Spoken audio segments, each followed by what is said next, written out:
Public Health, which is MPH, degree from Medical College of Wisconsin, a Master's of Business Administration, MBA. So if you're following along, that's MD, MPH, MBA, all after his last name. That's from San Diego State University. He's board certified in emergency medicine and fellowship trained in medical toxicology. He's a fellow of the American College of Emergency Physicians. Dr. Brown has over 25 years experience in occupational medicine. He has numerous peer-reviewed publications in the fields of occupational medicine, emergency medicine, and toxicology. And in addition to all of the letters behind his name and his overall smarts, Dr. B, as we call him, is just a nice guy, and we're truly honored to work with him on a daily basis. Please welcome Dr. Brown.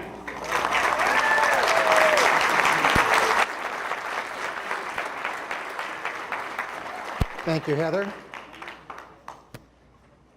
How's the sound out there? Sounds like it's pretty good.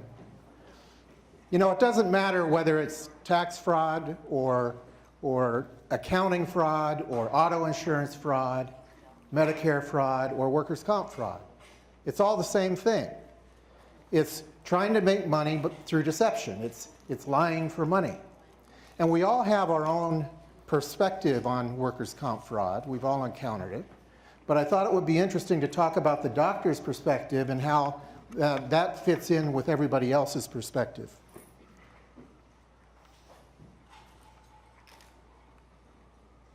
Maybe we'll just stay on this slide.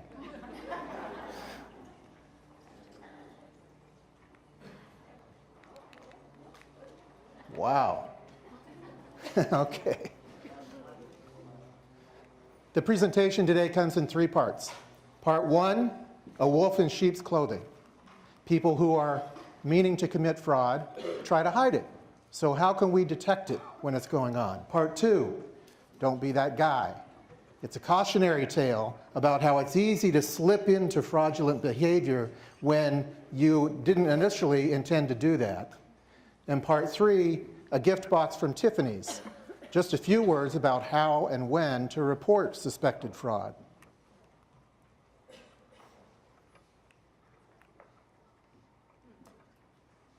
Don't.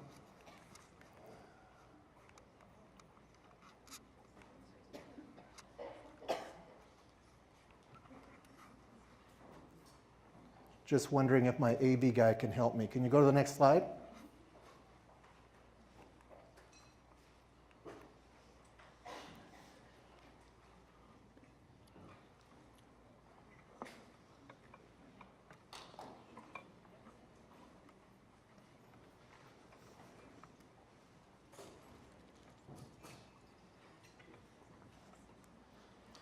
We're going to pause for a second because my clicker is telling me that there's something wrong with it. It's supposed to have a green light.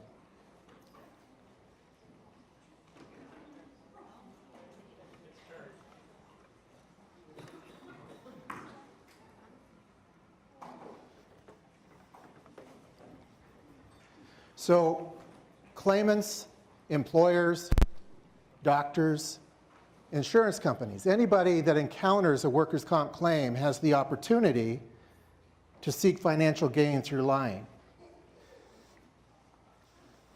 Thank you.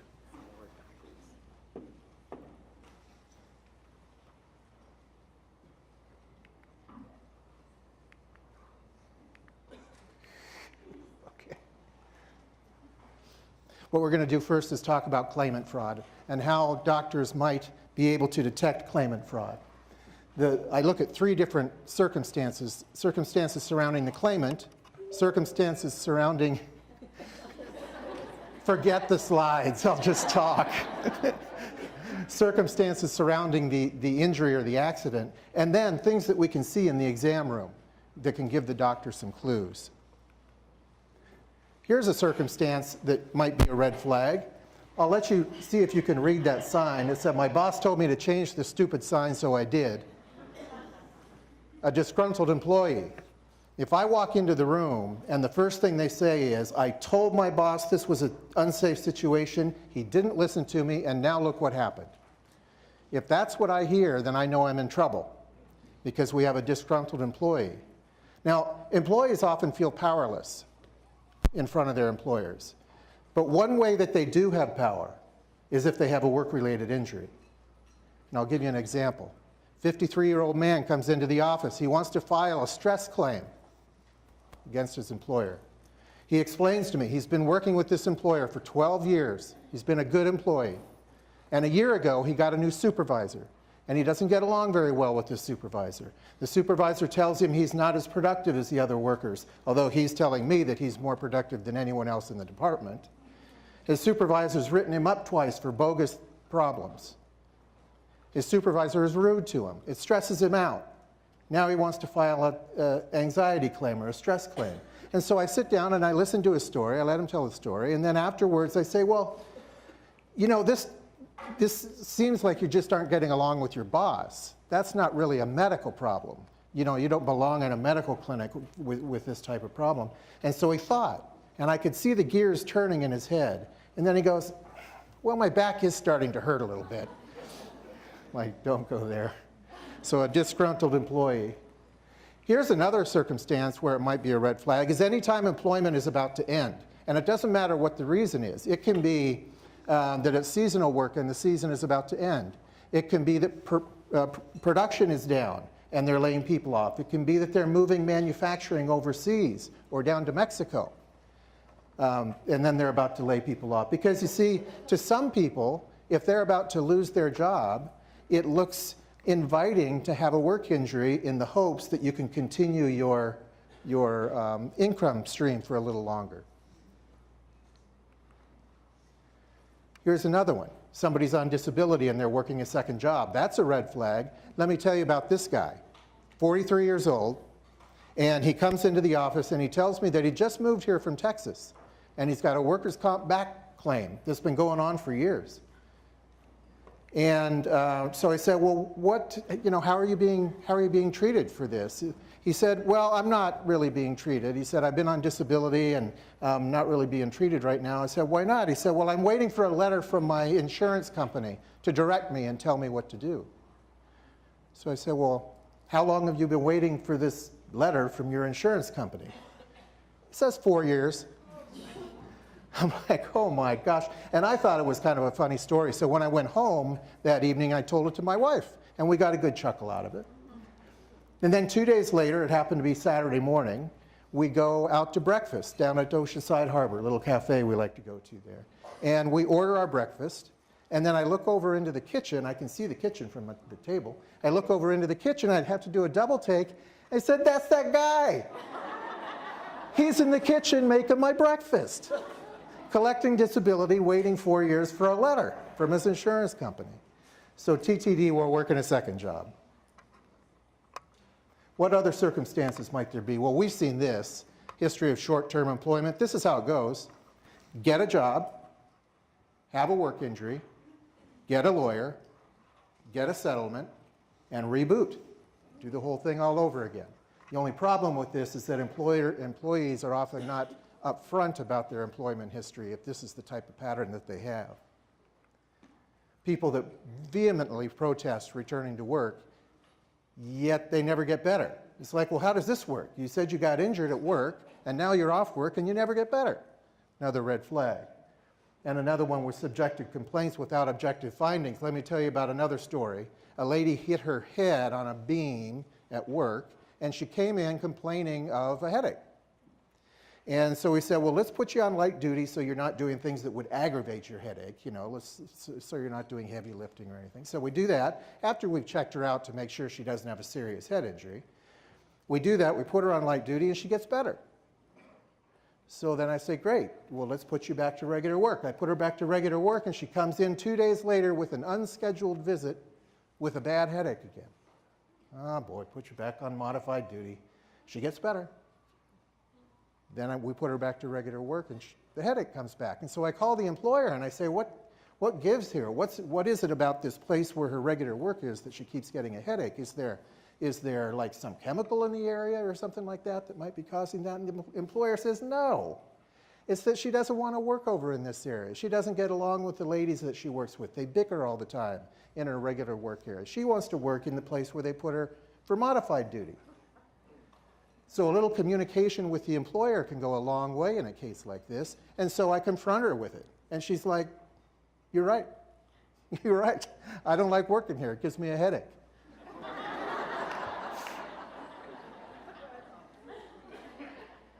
And then suspicious timing, we've all seen this, you know, the reporting at late Friday afternoon where there's nobody there are no witnesses. The first thing Monday morning where they claim they are walking in from the employee parking lot and darn, I just twisted my knee walking in on Monday morning. Or was it the soccer game on Saturday? I don't know. And then just prior to a disciplinary action or during a disciplinary action, this is how this works. Some people think that if they're about to be disciplined for something, that if they have a work injury, that disciplinary action will look like retaliation for the work injury. And it might push back that disciplinary action or maybe make it go away altogether. The other thing that I see commonly is during the disciplinary action, when you're being counseled for your low productivity or whatever, they say, "Oh, it's because of this injury that I have," that was never reported to anyone. And then delay in reporting. Had a hotel worker, a housekeeper, not the Sheridan, and she came in complaining of back pain, and she said she hurt her back 3 to 4 months ago. And I said, "Well, why didn't you report it 3 to 4 months ago?" And she said, "Because in my department, in the housekeeping department, if somebody injures their back and they go on to bona fide duty, then the other people in the department talk about them and call them lazy and say they're just trying to get out of work." And she said, "That's not me. I love to work. I don't want people to be talking about me behind my back." So she didn't report it. So the point of that story is that, yeah, these things are a little suspicious, but just because this happens doesn't mean it's a fraudulent claim. But if you start getting a number of these things stacking up, then you start to wonder. And then we go into the examining room, and there are some things that we can see there that can be clues. Now, I'm going to talk a little inside baseball right here now, okay? I'm going to give you some secrets that doctors have that they can use in the examining room. I'm not going to tell you all the secrets. I got to keep a few for myself, but I'll tell you some. First is what we might call tenderness tests, where somebody reacts in a strange way when you're just pressing on the area where it's supposed to be sore, and they rather than say, "Yeah, that's tender," they may yell out or grimace or jump away from the stimulus there. My experience is that people with neck and back pain, if you press on it, they'll say, "Yeah, it hurts," but they're not going to jump away because that hurts. It hurts to jump away like that. So, and then what you do is you go to a completely different area that's not anatomically related and ask if this hurts, and they still jump away. And then sometimes what you can do is just touch their skin and not even disturb the muscle underneath it, and they'll still cry out and jump away. So that's the tenderness test. Now, the stimulation tests are when the examiner does something that the patient thinks is supposed to cause pain, but the examiner knows that it shouldn't. So, for instance, you are examining somebody with low back pain, and you straighten their leg out, and you say, "Does this hurt?" "Oh, yeah, that really hurts." And then later on in the examination, maybe while you're doing something else, maybe you're doing checking their reflexes, and then just straighten their leg out again while you're checking their reflexes. They're distracted now because they're watching you check their reflexes, and it doesn't hurt the second time. So that would be a distraction test. And then non-physiologic complaints. So it turns out that a lot of patients are not very good at anatomy and physiology. And when they're trying to impress upon the doctor how severe their injury is, they sometimes come up with things that don't make any sense. For instance, "Oh, my entire hand is numb from here on down." Well, you know, there are nerves that go to one part of the hand, nerves that go to another part of the hand, nerves that go to a third part of the hand. To have all of those nerves not working with nothing else in the arm or neck just doesn't make sense. So sometimes I'll give them a chance. I'll say, "Well, okay, well, let's think about it. Sometimes when you have numbness in your hand, it usually affects one part of the hand more than another. Can you see if there's one part more than another?" "Oh, no, absolutely. The whole thing is numb." So non-physiologic things. And then the overreaction we talked about. But there's a caveat that providers need to know about, and that is you have to be very, very careful in interpreting these tests. because they can fool you if you jump to conclusions too soon. At a 23-year-old woman, now this is in the emergency room, this isn't work comp, but it gives you the idea. 23-year-old woman who was complaining bitterly of this terrible cough that she had. And I go in and examine her. She's sitting on the examining table. Her vital signs are all normal. She's breathing normally. She doesn't cough once during the entire examination. And she has a normal examination. And I say to her, well, it sounds like you're complaining pretty bad with this cough. Why don't we go ahead and get an x-ray? Check to be sure you don't have pneumonia. And she says, okay. So this is the emergency room, so it takes an hour and a half to get the x-ray. And we get the x-ray, and it looks fine. So I go back in, and now instead of her sitting comfortably on the edge of the examining table, she's laying flat on her back, arms down to her side, looking straight up at the ceiling. And I walk in, and I go, that's a little odd, but you know, whatever, maybe she's tired. And so I said, good news, your x-ray is normal, there's no pneumonia or anything like that. Looks like you have bronchitis, which is an infection in your airways. And I'm going to put you on some antibiotics, give you a little cough medicine, and then you should be feeling better in a couple days. She said, okay. And I start to walk out of the room, and I'm 3/4 of the way out of the room, and she says, oh, excuse me. Yes. She said, can you tell me why I can't move my arms? I'm like, huh? She says, yeah, I was just wondering if you could tell me why I can't move my arms. So I go and I do some tests, squeeze my fingers, nothing. Squeeze my fingers over here, nothing. And, you know, I'm starting to think of some of these things, you know, non-physiologic. And we have some emergency room doctors in the room today, and any one of them would tell you that there are circumstances where people have a psychiatric problem that gets manifest as a physical problem. And for some reason, not being able to move your arms is one of those things. And so now I'm thinking, is this a psychiatric issue? Am I going to have to get psychiatry involved? But I did one more test before doing that. And that's a test where if somebody says, I can't move my arms, you bring their arm up over their face, and then you drop it. And if they really do have control over their arm, it'll fall down to their side. Because that seems like a natural place for an arm to fall, at least to the patient. But if they really don't have control over their arm, it'll fall right on their face. So I do this. Lift your arm up, drop it. Didn't move. I'm going, wow, I didn't expect that. Do it on the other side. And so then, of course, we did some other tests and found out that what likely happened is that the virus that was causing her bronchitis had gone to her spinal cord, and in fact, she was paralyzed. And these things would have led me astray if I relied on some of those things. Okay, let's talk a little bit about provider fraud and how you might detect provider fraud. One way that you can detect provider fraud is if you see a pattern that looks like patient recruitment. So this is the way it works. One person at a company has an injury, goes to an attorney, goes to a doctor, and gets treatment and all that. And then a month later, another employee goes to the same attorney and the same doctor and the same treatment facility. And then a month later, the same thing. And we've seen this. So somebody's being recruited here. Now that recruitment might be occurring in the employee parking lot. Somebody giving out cards saying, have you been injured? That recruitment might be happening at the swap meet on the weekend. Somebody setting up a booth saying, have you been injured? Or it might be happening because the employees are recruiting themselves. They're getting a little kickback for recruiting other people from their workplace. The other thing is if all the reports look identical. Now this just happened this last year. Somebody, an adjuster called me and said, hey, we have this patient that has gone out of network to a doctor in Orange County. Will you take over the case? And I said, sure. So I looked at the records from the doctor in Orange County. And the initial visit had this extensive history on it. And I had examined the patient already, and you know, it was just a straightforward neck or back pain. But they gave this person 15 diagnoses. On the first visit, they gave him 12 prescriptions, 12 different medicines.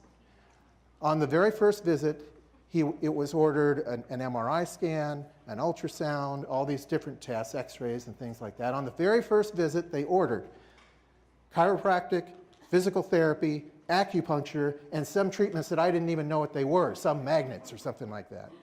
And so I showed this around the office saying, this looks suspect here. And then a month later, I had the same thing.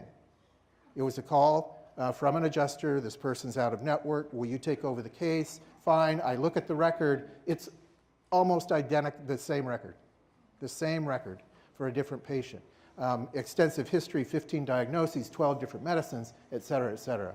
So if the records look the same over and over again, then that may be a fraudulent outfit.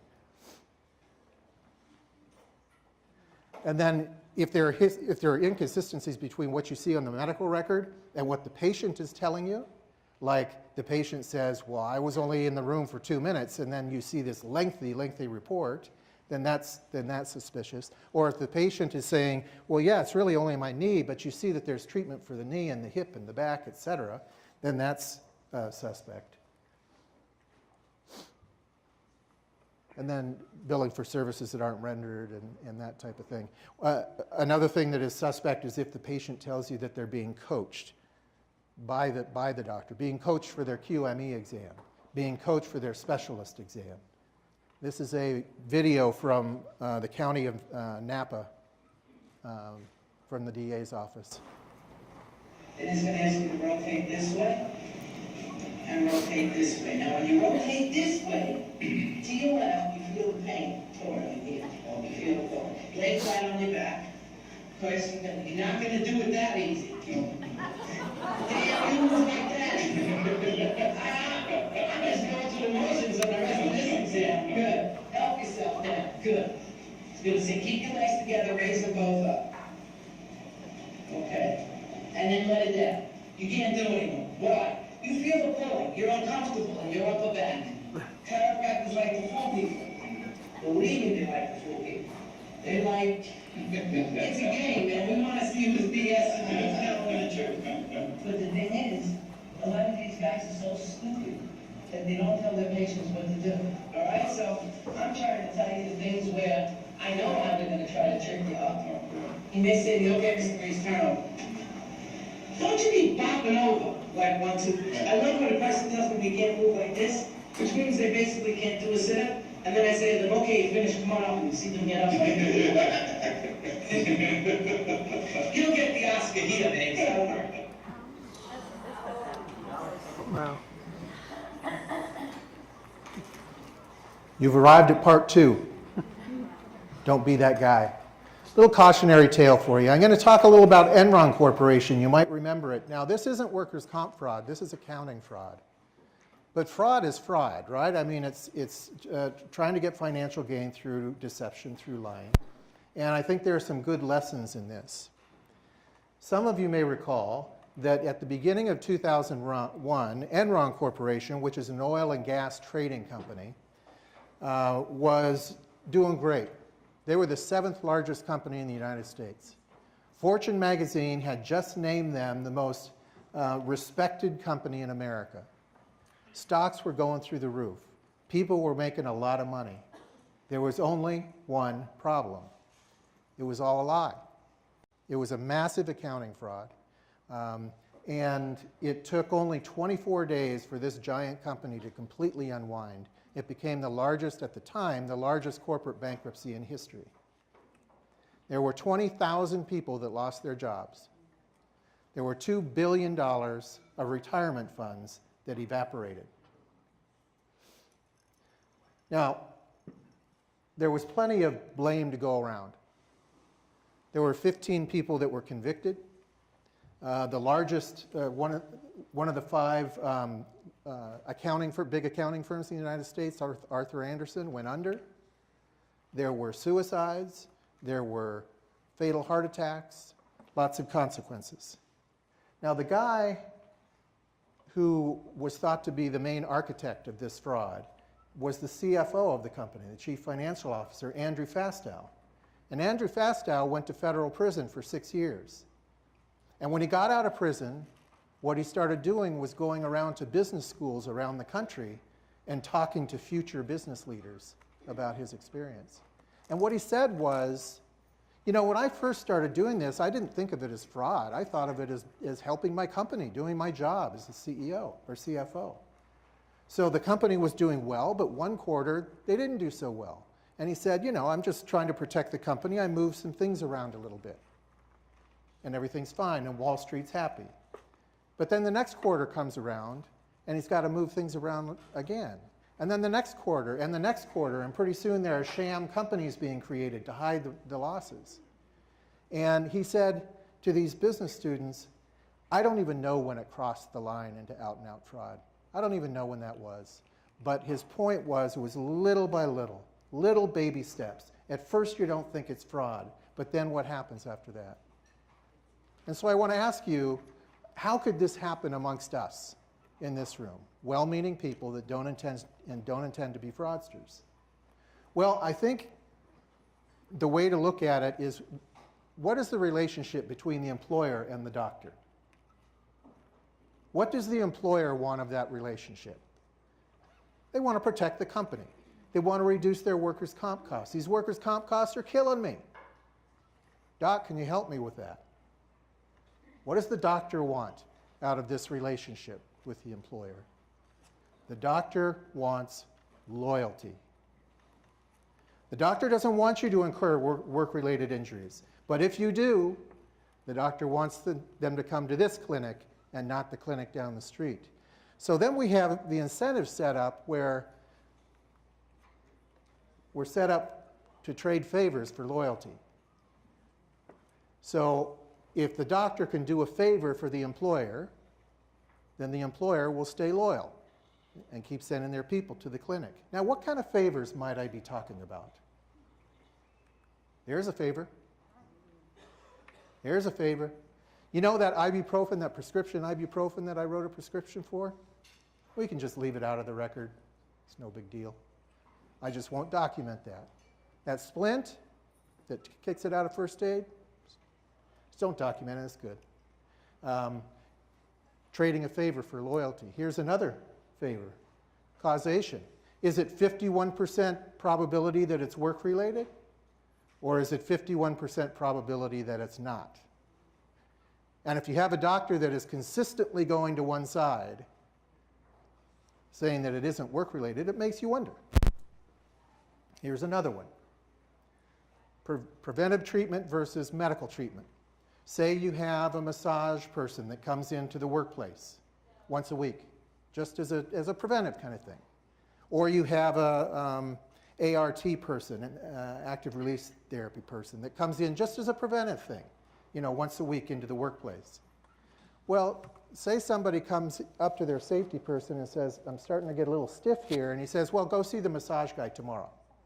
Take care of that. And the massage guy or the ART guy might be willing to get into a little bit of medical treatment in exchange for the loyalty of their client, which is the employer.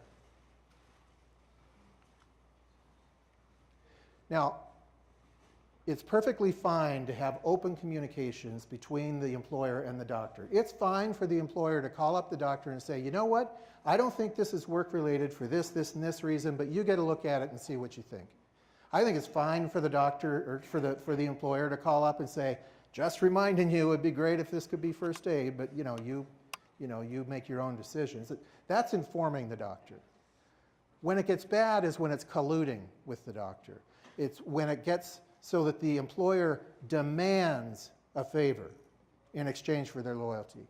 If you don't make this not work-related, if you don't make this first aid, then I'm going to start looking elsewhere. And when that happens, what I do, and it does happen, it happens with some regularity. When that happens, I tell the providers in the clinic that you have one of two choices. You can either risk losing that client, or you can risk losing your integrity. And if you're in healthcare, if you don't have your integrity, you don't have anything. We've arrived at part 3. So when do we pull the trigger and report fraud? Either to the insurance company so they can refer it to their fraud division, or to the DA's office.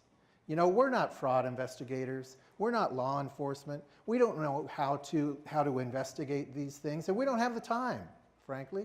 We don't have the time to investigate these things. When do we pull the trigger? And I asked that question to a district attorney at a conference. I said, how much information do you need to have? And she said, just give us whatever you got, even if it's messy. She said, it doesn't need to be wrapped up nicely with a bow like a gift box from Tiffany's. Just give us what you have, because we can't investigate something that we don't know about. And if we look at it and say there's not enough here to move forward, fine. But if they look at it and say, yeah, I think we need more information, then they can go out and get that. So what have we done here this afternoon? We looked at ways that we can identify claimant fraud. We've looked at ways that we can identify provider fraud. We've looked at how easy it is to start down that slippery slope of towards fraud, even though we might not have started off wanting to be fraudulent. And then we looked at the way the incentives are aligned that kind of set us up for thinking about fraudulent behavior, trading favors for loyalty. So I think armed with that knowledge, what we can do then is collectively together we can become better at detecting and deterring workers' comp fraud. Thank you.